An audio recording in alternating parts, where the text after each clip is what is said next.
Hello दोस्तों, bloody door में आपका स्वागत है। कैसे हो आप सब? उम्मीद करता हूँ अच्छे ही होंगे। और आज जो मैं कहानी सुनाने जा रहा हूँ वो कहानी है एक भूतिया किले की, कि उस किले के राजा की आत्मा ने लोगों को क्यों मारा और लोगों के मरने के पीछे का क्या कारण था।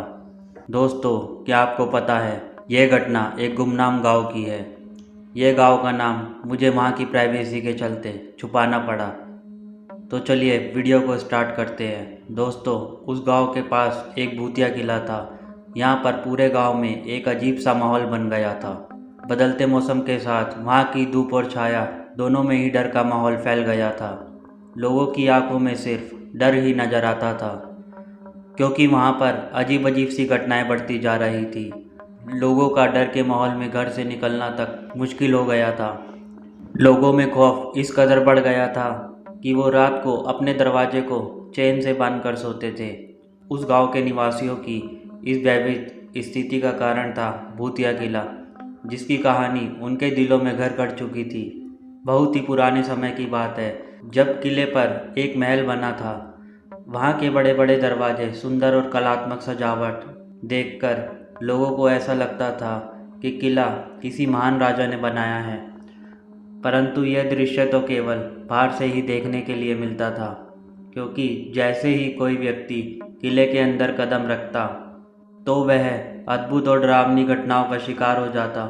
स्थानीय लोगों का मानना था अंग्रेजों के शासन में यहाँ के राजा और रानी और उनकी सेना को बड़ी ही बेरहमी से धोखे से मार दिया था। अंग्रेजों के शासन में अंग्रेज अफसरों ने राजा को अपने साथ मिलने को कहा, लेकिन राजा ने इस प्रस्ताव को स्वीकार कर दिया। राजा को लगता था जैसे मैं अपनी प्रजा की चिंता करता हूँ, ऐसे ही मुसीबत पड़ने पर प्रजा मेरा साथ देगी। लेकिन राजा को नहीं पता था उसकी यह सोच उसके लिए बहुत ही भारी पड़ेगी। और ऐसा ही हुआ। जब अंग्रेजों ने धोखे से राजा के किले और उसकी सेना पर हमला किया तो उसकी प्रजा ने उसका साथ नहीं दिया। राजा की प्रजा को लगता था कि हम कुछ नहीं कर सकते, और उन्होंने अंग्रेजों का विरोध तक नहीं करा, जिसके कारण राजा को उसका भुगतान अपनी मौत से करना पड़ा। परंतु मौत से पहले उस राजा के मुंह से निकले अल्फाज थे, जिस प्रकार से मुझे धोखे से मारा गया है और मेरा साथ मेरी प्रजा ने नहीं दिया, उसी प्रकार से उन सभी गांव वालों को मरना पड़ेगा। जैसे जैसे दिन बीतते गए वैसे वैसे इस गांव में अजीब अजीब सी घटनाएं बढ़ने लगी। लोगों का अचानक से उस गांव में गायब होना और उसके बाद मरना लगा रहा। धीरे धीरे डर के मारे लोगों ने गांव तक छोड़ दिया।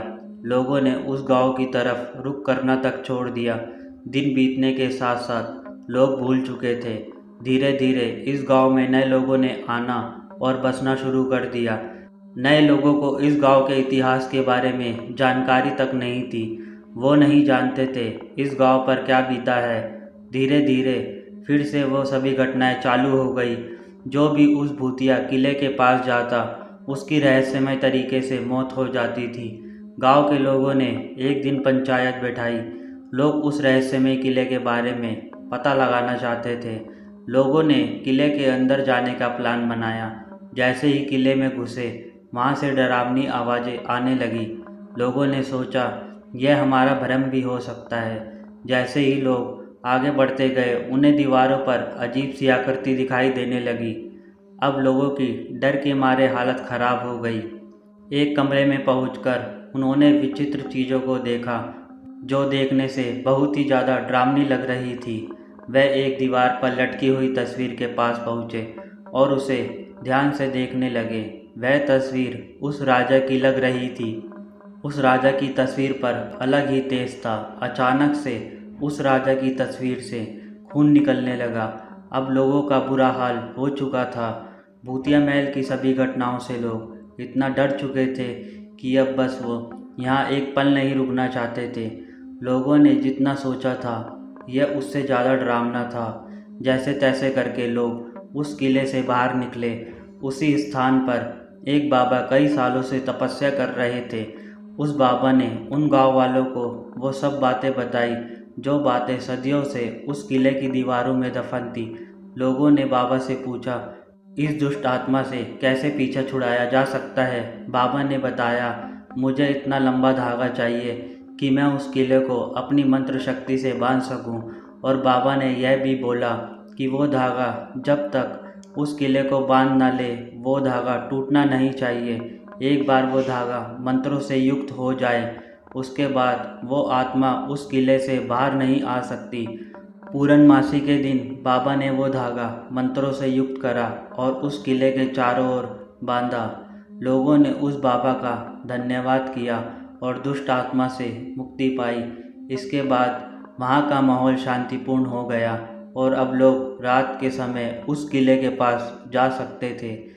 दोस्तों, आपको कहानी कैसी लगी? मुझे नहीं पता इस कहानी में कितनी सच्चाई है। मुझे यह कहानी काफ़ी रिसर्च करने के बाद मिली है। क्या यह कोई अफवाह है या हकीकत? मुझे कमेंट बॉक्स में बताएं। अगर आपके पास भी कोई ऐसी ही कहानी हो, कृपया मेरी मेल आईडी पर शेयर करें। मेरी मेल आईडी है bloodydoor09.1989@gmail.com। और दोस्तों, मेल आईडी आपको डिस्क्रिप्शन बॉक्स में भी मिल जाएगी। और आपको वीडियो कैसी लगी? अगर अच्छी लगी और आप मेरी वीडियो से जुड़े रहना चाहते हैं तो मेरे चैनल को सब्सक्राइब, लाइक एंड शेयर करें एंड बेल आइकन को दबाएं। ऐसी इंटरेस्टिंग वीडियो आपके लिए लाता रहूँगा। तब तक के लिए अपना ख्याल रखें और सुरक्षित रहें।